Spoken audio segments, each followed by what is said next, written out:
So, yeah. Crazy. And then we get close enough to surgery time. I was working my last day on the 29th of July. Sunday, yeah. So, second day of the Basketball Olympics, saw the Boomers win the night before. That was fun.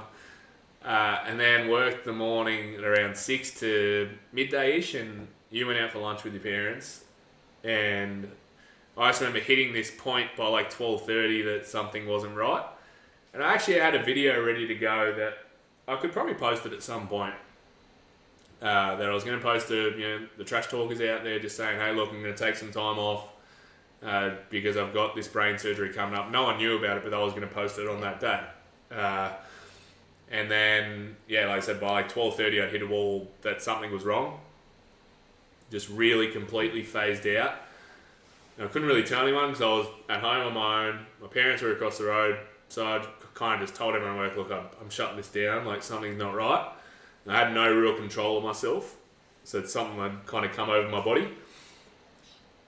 Now I'd describe it as like my powers escaping my body, like a Space Jam kind of reference that everything just leaves your body and you're kind of just there.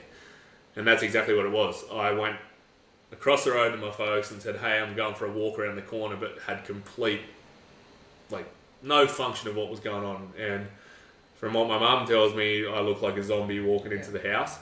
So I'd literally done a loop and I felt like I was about to throw up with every step that I took, but I'd somehow still made it home. No idea how. Came home, collapsed on the bed. Yeah, and I gave you like endone. Yeah. That I took for my surgery. Because we were just like, oh, like, must be a bit of a painkiller. You'll be fine. Yeah. So what's going on? Yeah, maybe. I think you did, yeah. And I remember you saying we had all intentions of actually going to the Swans game, I think, that afternoon. Yeah. They were playing about 3:15. She goes, look, just have a lie down on the couch for an hour. I think you said that you were going to lie on the bed. I was like, no, why don't you lie on the couch so I can sort of be there with you and thank fuck that you were there. Yeah.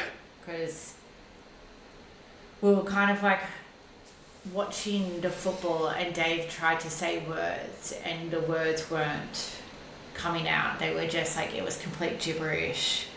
And it was really scary, and I just remember looking at you, and you looked at me so scared because you thought something was wrong. Yeah, you thought you were saying things right, but I was like, what's happening? Yeah. So I remember I called your parents, and I was like, you need to come over here. Obviously, we're really lucky we live across the road from the parents. Yeah. So they came here, and then I was on the phone to an ambulance trying to get an ambulance here, and my goodness, it was like the longest 12 minutes of my life. Yeah, it felt like about an hour.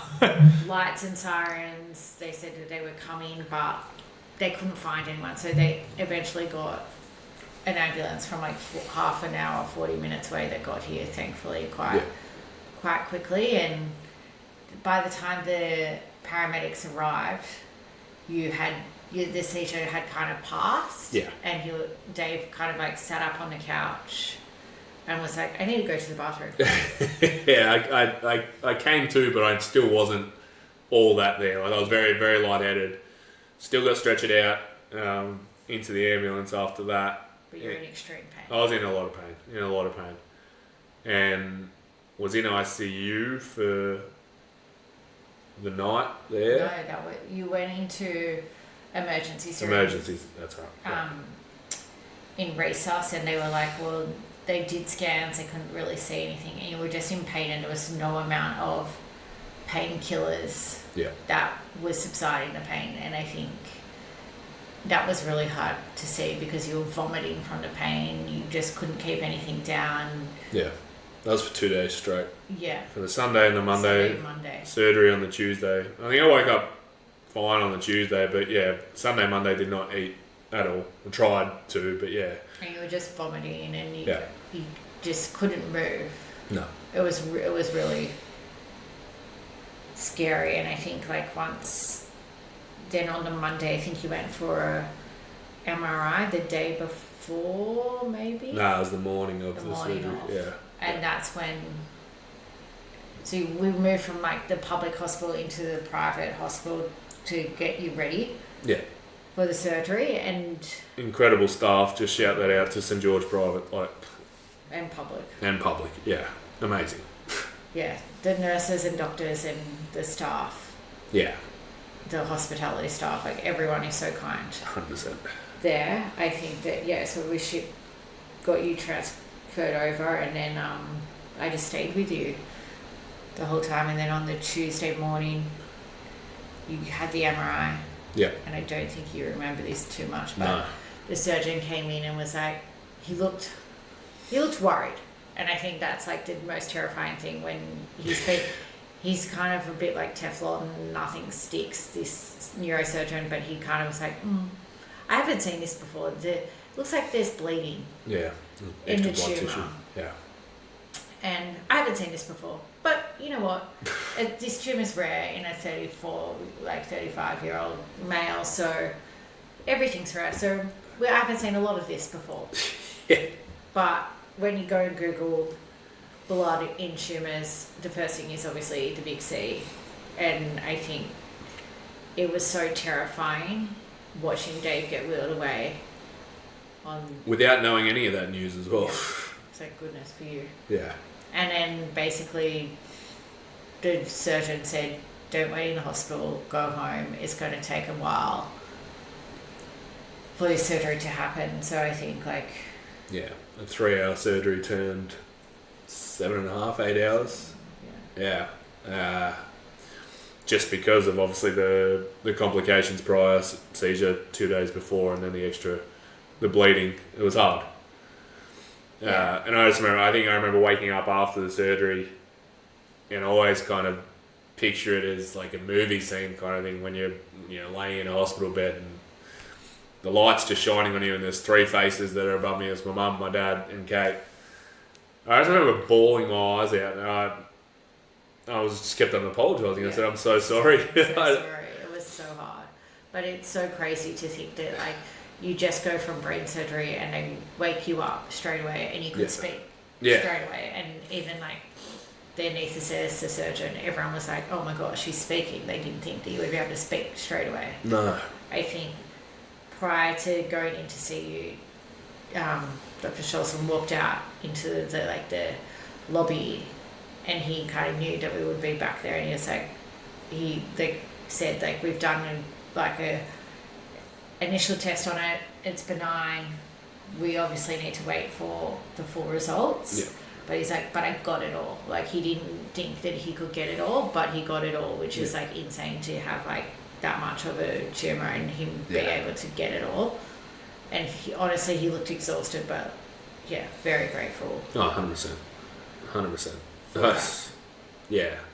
I was in there for 10 days all up. Yeah, you're in intensive care for a day, and then kind of the morning, when I walked in to go see you at 9 a.m. the next morning, you're sitting up eating breakfast. Yeah, well, if you want to call it eating, I because they had to cut through, that thing going on there, so a lot of the nerves and everything else. Skull. They had to cut through the skull, which obviously threw a lot of nerves and whatnot. I couldn't really function all that properly there for quite some time, so a lot of it was as much mush or scrambled eggs or baked beans or whatever was able to have. I still obviously remember waking up that morning and the nurse looked at me and said, oh, you're super tall, legs long on the bed. I didn't think I'd be able to talk to him either though. And he goes, you play basketball? I'm like, yeah. I said, and I knew the Boomers played Canada that night. I said, the Boomers beat Canada? He goes, no. I said, all right, sweet, I'm alive. So that was a light-hearted way to say I just got through brain surgery. But I think the recovery from that point on, I guess, learning how to walk again, and Kate was there for the 9 or 10 days that I was in hospital. That was hard because I've never had that much medication in my life to try and get through. Yeah. And I'm not one to usually press the buzzer to say I need more. You didn't even not press the buzzer. You didn't even tell the nurses you're in pain when they said, what's your pain? And you're like, oh, it's fine. Yeah, it's like a 9 out of 10 or something. He never said that though. No. He literally, he would be like, oh yeah, it's okay. You deal with the other patients, and then your pain would get so bad that you couldn't sleep. Yeah. Yeah, I didn't sleep all that much. No. While I was there. In the end, I ended up speaking to the nurses, and I would say, make sure you ask him out of 10 Yes. what his pain is, because that's the only way he'll be able to tell you. 100%. And I mean, they would give me everything possible after that. So of course, you had brain surgery. Take all the drugs. Exactly. Yeah. So that was definitely handy, but it was a struggle. Up to this point, I'm obviously still on medication now, but yeah, that was hard. And even the day that we left, I couldn't really still see all that much. Like, it was very, very hazy still, but I knew, one, I'd kind of run my course of staying in hospital, but two, I think coming back home, especially with Kate going to visit every day, my parents going to visit every day, like, it's a lot to go back and forth, and I'd still just be on the couch here anyway for a while in recovery for 2 months. Mm-hmm. So yeah, that was hard. You know, the scar, like, you're always going to see it, and it's difficult, but I guess the one thing that always got you through it was the fact that I had you in support. I believe we hadn't known yet, but there was, you know, a lot of hope of what was to come. Yeah. So, in recovery, I think by the 12-week mark. Yeah, I think at like 10 weeks we went for the NIPT test again, and I think, like, we're obviously nervous going into it. Well, me more so. Yeah, because I was kind of still out of it in a way, but. And I think, like, we had spoken to, again, the genetic counsellors, obstetricians, whatnot, and they were just like, the chance of this happening again is, like, it's very slim. Yeah. Like, just going positive, like, really rare cases, like, genetic can happen again. And we kind of, like, I was just trying to manifest, like, everything was like low risk. And then I can still tell you the number, like, 2 weeks later, we're sitting on the couch here waiting for the results. Yep. And I saw the number pop up, and it was the same genetic counsellor we had last time, and she was like, "Oh, okay." And I was like, "Sarah, just tell me what it was." I didn't even say anything. I was like, "I know this isn't a good call. Yeah. I know this isn't it." She was like, "Well, you're high risk for trisomy 18," and so then she kind of, like, you'd kind of black out again. And she's like, "But it's like, it could be mosaicism, it could be this." She's like, "Can you come down?" So luckily, we just drove down, like, 10 minutes down the road, and, like, went in and met with the genetic counsellors, and the head of genetics at Sydney Ultrasound for Women, and basically they laid it all out for us, and told us that, one, we were having a girl. Yep. And they're like, "Do you want to know?" I was like, "Yeah, just tell us." Just tell us no now, please. Surprises. And then what? Basically, there were 4 kind of options that were going to happen, like 4 ways this results would be. It would be like, it was a false positive. It could have been a twin pregnancy, that the other baby with trisomy 18 may have passed before during the ultrasounds, that there's something called confined placental mosaicism, where the cells are in the placenta but they don't affect the baby, or the baby has trisomy 18. And basically we were told that trisomy 18 babies are incompatible with life, and that was like the exact term that we were told. Yep. So we went in for an ultrasound at that time, and basically the baby was looking good, and what they do look for is real physical abnormalities on babies when they do have trisomy 18. So that was like a really good tick, like that the baby's looking good, she's growing strong, like she was measuring okay. And then in that moment they were like, "We'll do a placenta test again," so the CVS again, make sure that, so the hope was that it would be 0 cells in the placenta. So we did that test again, and it was like another 10-day wait. Yeah.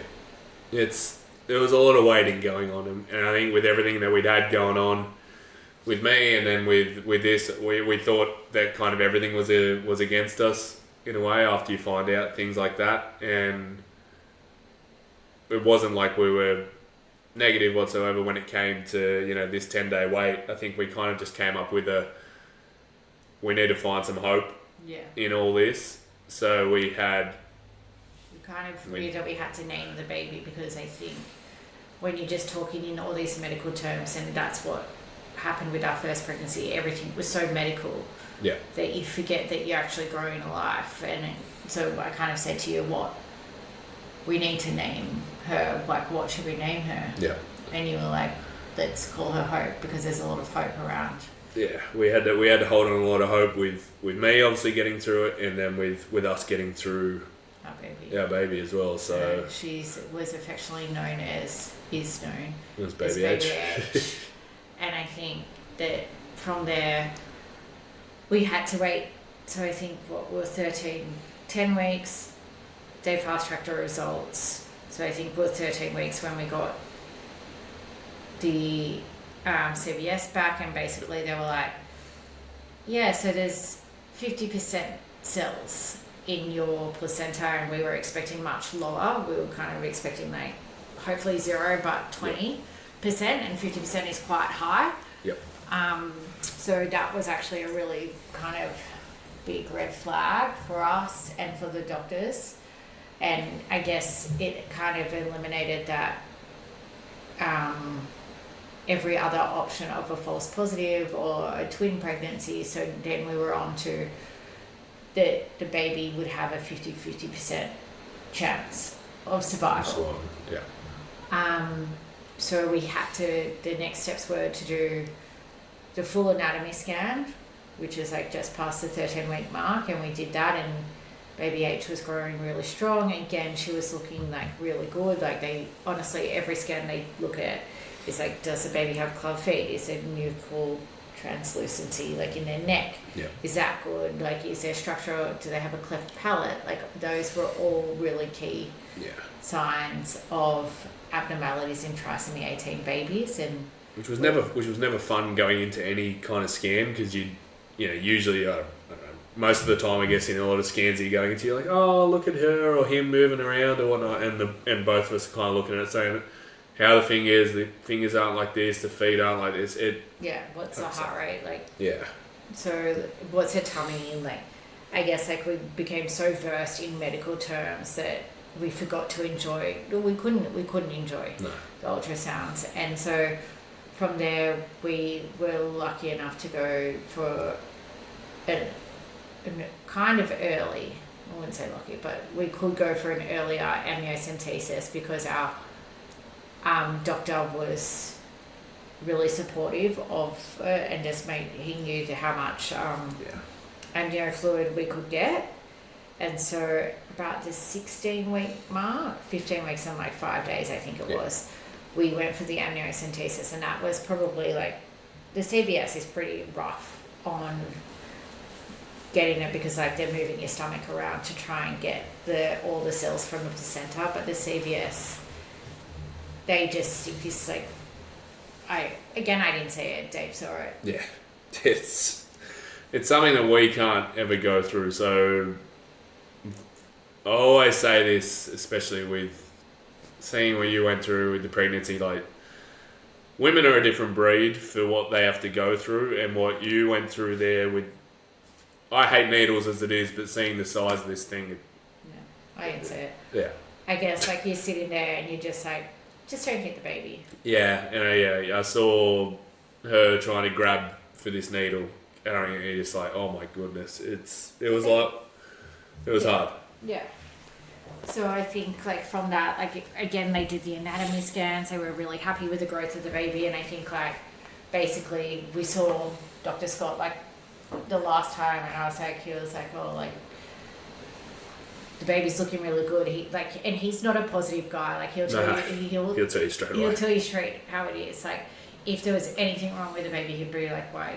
What are you focusing on? But he was kind of like, he was more positive than what we had dealt with, and so I kind of said to him, I was like, oh, like thanks so much. I hope I never see you again. Yeah. I think that the words that I said to him.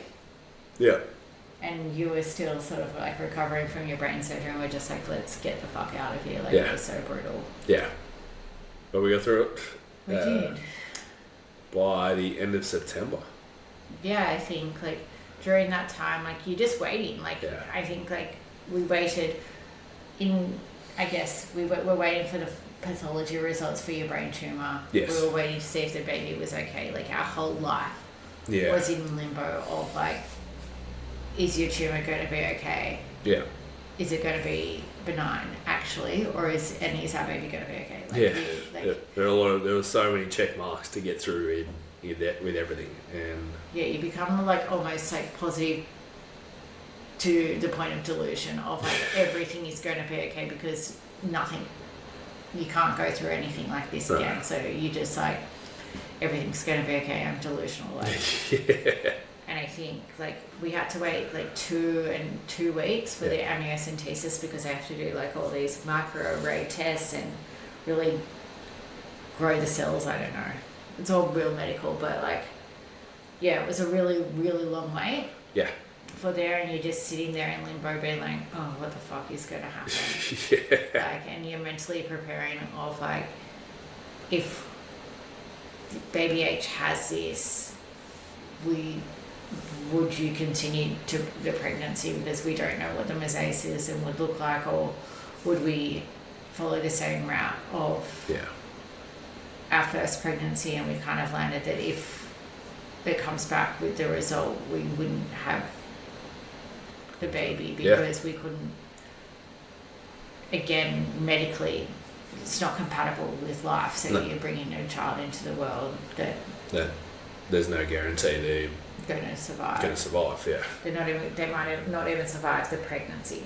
Yeah. So there was a lot of discussions of what would it look like if we have a termination later on, because obviously it's really far along, and in Australia I think it's like 13 or 14 weeks.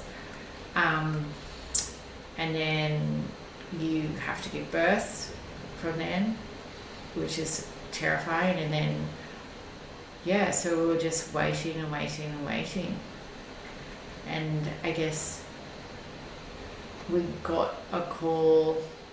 I think I said to Sarah, I was like, can you just call us either way, so I know. And so she called us on the Monday. I had just been away for the weekend and came back on the Monday, and it was like around 1:00. Yeah, it was a good lunchtime call to get. Because if you know anything about Dave, he'll tell you what day it is, because there was a.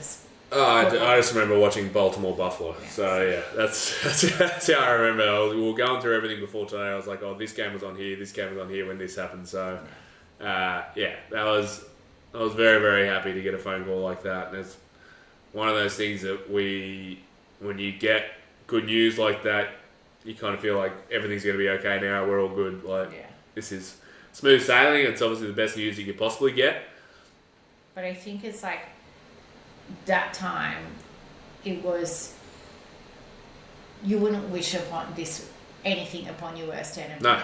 I think that it created, like, we were a team before, but we were like a stronger team after it all, because we had to lean on each other in different times. Like in the beginning of the year, I was struggling mentally and physically and emotionally from the first pregnancy, and I just couldn't stop crying, and there was so much emotional pressure on there that you had to be strong for me during that time. And then it was almost like roles were reversed. Roles reversed with me, but then you're also going through it as well at the same time. You just have to be strong. But like, we took it in turns to support each other during like the hardest and darkest times. And yes, we're both going through it, but sometimes one person has to be stronger than the other just to get through the days. I think we're very lucky on that. I guess the story isn't finished there, because after getting news like that, you kind of everything was okay. I think for probably the next month, and then Well, we kind of like got to tell. Yeah, we get to tell people. Yeah, that's right. So we got to tell your nonna. We got to that's right. So, yeah, my grandma. Well, we're actually living in their place now, so it's kind of like a full circle moment where she'd always wanted a girl. Yeah. There was a time when she was in hospital like a year before. Yeah. And I was wearing a shift dress and I walked in. She's like, "Oh, you're pregnant." I was like, "Sure." Yeah. And she's like, "Baby girl, I want a baby girl." Yeah. And we gave her that news. On a Saturday. On the Saturday, yeah. So we were, having everyone over on the Sunday. So we went to visit her in the nursing home and we took the ultrasound photos in and... We showed her, yeah. And but I could tell that something wasn't right with her on that day, but... After she saw that, she just smiled. Like, she was just so happy. And I think she knew that was, like, everything was okay. Yeah. And yeah, so we come home after telling her, and then 2 hours later, I remember, because we spent a lot of time on the couch, let's be honest, because a lot of it was, one, Kate needed to relax a lot, and I needed to relax, obviously, with recovery, and just get a loud bang on the door, and just see my dad there, and he goes... Nonna passed. She passed. So yeah, that was her. Yeah, she apparently, when we left, she was telling everyone, told the nurses, "Oh, my grandson's having a baby," and she started eating again because she hadn't eaten for like 2 days. And then anyway, was telling everyone, and then all of a sudden she just fell asleep. She just fell asleep, and that was it. But she left happy. So yeah, that was hard to kind of get that news. I think we were in shock, and then. We were still having everyone over the next day. My parents, your parents, niece and nephew, brother, sister-in-law, auntie and uncle, like they're all here. But it was hard to kind of celebrate, but we're also celebrating life. So yeah, to tell them that, and everyone knows my niece loves her sweets. So to cut into the cake, shout out Rach, made an amazing cake, and it was pink inside. Pink inside, yeah. So to be known to be a girl dad was pretty cool, and for us to celebrate that was awesome with the fam. Obviously, like those close to us knew, but I think it was nice to be able to tell the family and finally be able to celebrate the pregnancy 18 weeks in. Yeah, exactly. Yeah, to not be able to proper, like I said, enjoy any of the early stages was hard. So that's that, and then November. Kind of got to a point after I'd been cleared to drive after brain surgery. I think it was 3 months after that. 3 months after I was cleared. And I went out with my other grandmother and went out for coffee with her, dropped her off at home. And as I was driving to go get a haircut, I'd suffered another seizure whilst driving. So that was extremely scary. Yeah, and I had no idea, none. And at the time, the only reason how I knew... again, because you're about to throw up while you're driving. I didn't really know. I just thought I felt sick, and I texted Kate, and none of it had made any sense. So no words made any sense. Like nothing. Like I actually somehow made it off the highway and into a parking lot, and I think I went around the drive like 5 times, and there were these 3 guys sitting there. I still remember that, and they looked at me thinking I was drunk. Because I just must have just been glazed and confused and no idea what was going on. And thankfully, I had the motor skills to just be able to move into this spot. Went into the spot, zombie-like, walked through Rockdale, and I knew that something wasn't right because I was taking some clothes to the dry cleaner. And I was standing directly outside the dry cleaner, and I couldn't actually type in dry cleaners, Google Maps, or anything into my phone. So how on earth I even dropped them there, paid for it, no idea. But yeah, after I messaged you to say I'm just going to the barber shop, and obviously it didn't go through like that. Put it in Splitwise as words that made no sense. You called me and you said, "Is everything alright?" I'm like, "Yeah, just getting a haircut." And then blanked out again. You messaged me, called me, and said, "Oh, I think we maybe need to go to the hospital. This could be something I'm going to speak to Dr. Scholson, who was my neurosurgeon." And all I remember saying was, "Who's Dr. Scholson?" She goes, "Stay right where you are. Do not move." She leaves work to come and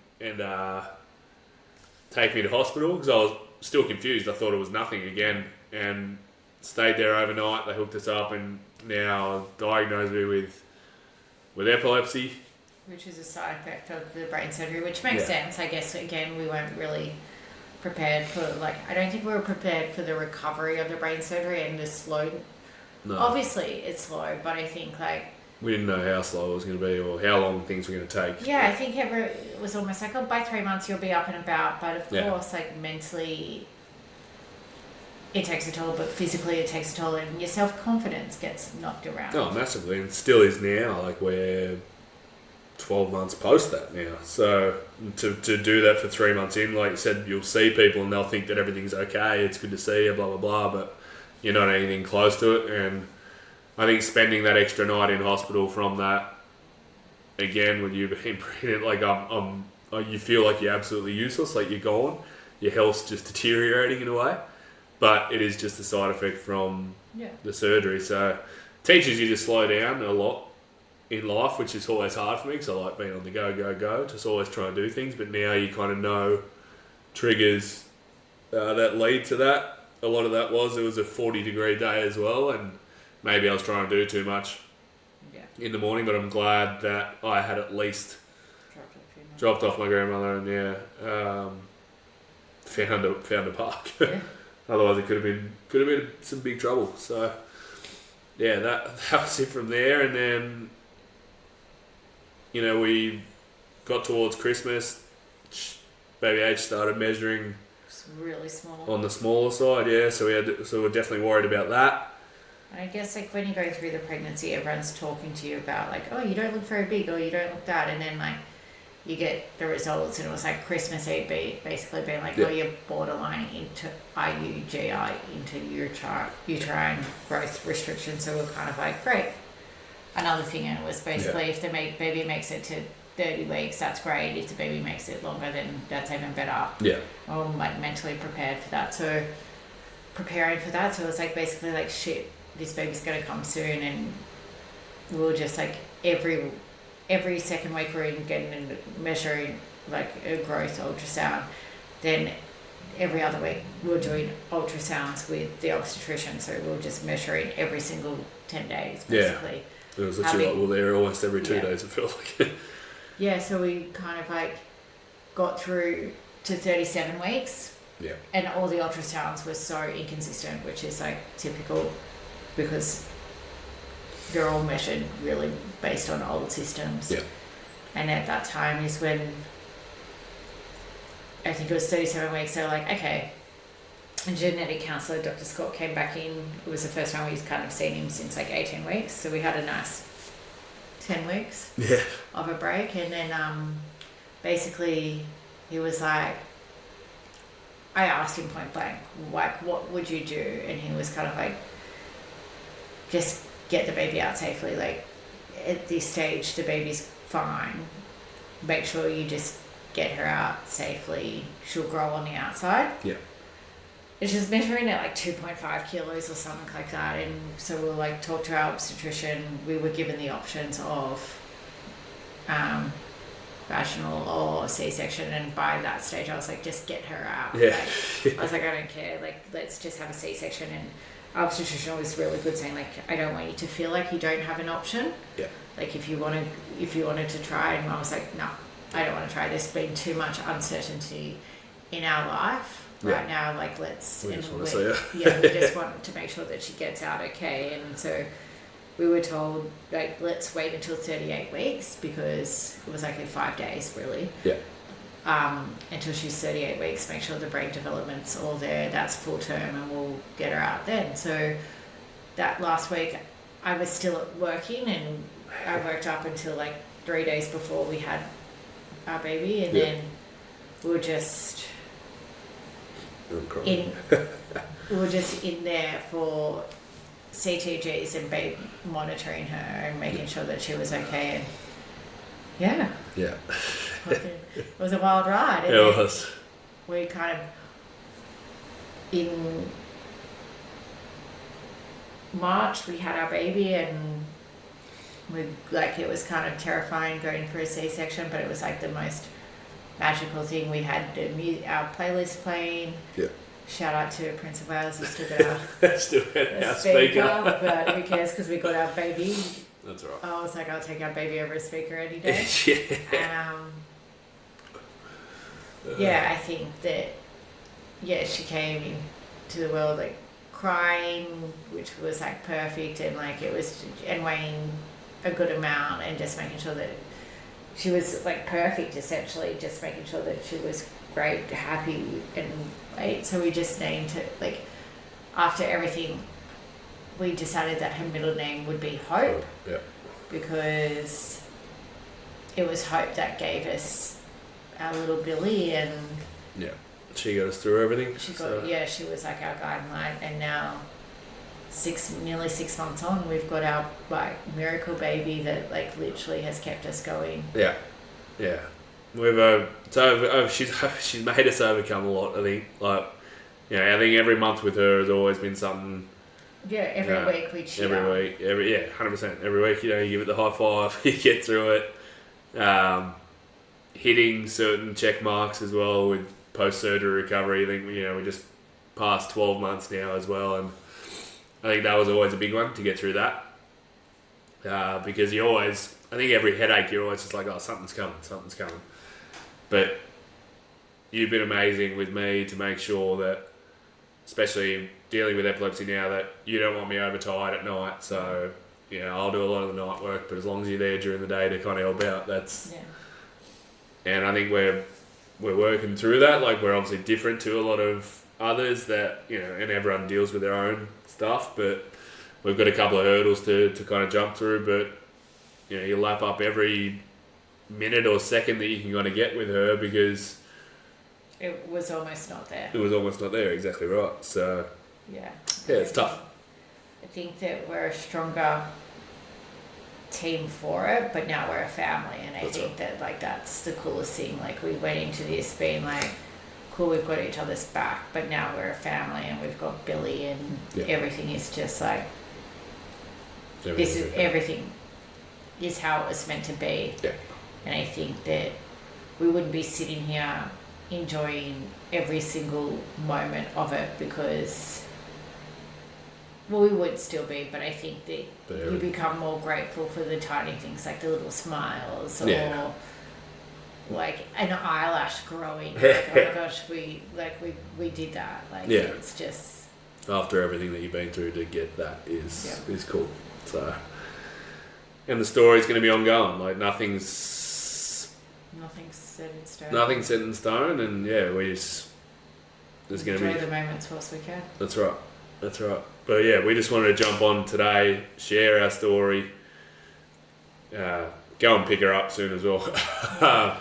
And again, just be that voice or resource for, like I said, those that are going through any of this, whether it's your brain tumour or battles with pregnancy, that for things like this that come up, that not many people are going to speak about it, but it's important to share, because you keep it inside of you, and things get harder when you got no one to talk to or no one to listen to that have been through something like that. So I'm glad we could do this today, and I'm very, very, very glad that you can jump on board with me today on here, and I'm very, very happy with that. So, and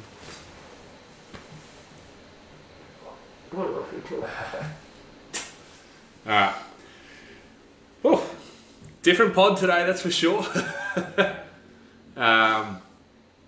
This is why it was a special episode. This is why Kate was a special guest. And we just needed something other than an NBA and NFL. But and I think it's cathartic to get it all out and speak about it in its entirety, because sometimes we forget how much we went through 100%. To get here. Yeah. We can show Billy this one day. Yeah. She'll say, I know those two. And but this was fun. Yeah. Not fun, but to talk through everything, it was a ride. It was a ride. It's a ride that we probably don't want to go through again, but at the same time, when you get... You wouldn't change it for the world. Wouldn't change anything, exactly right. Smiles at you. Exactly right. Alright, thank you very much for everyone for tuning in. I'll be back again sometime next week for our regular content, but today's been very, very special, and I'm glad that Kate's here with us. So thanks very much for tuning in. This is Trash Talk with DBauk. We're out of here.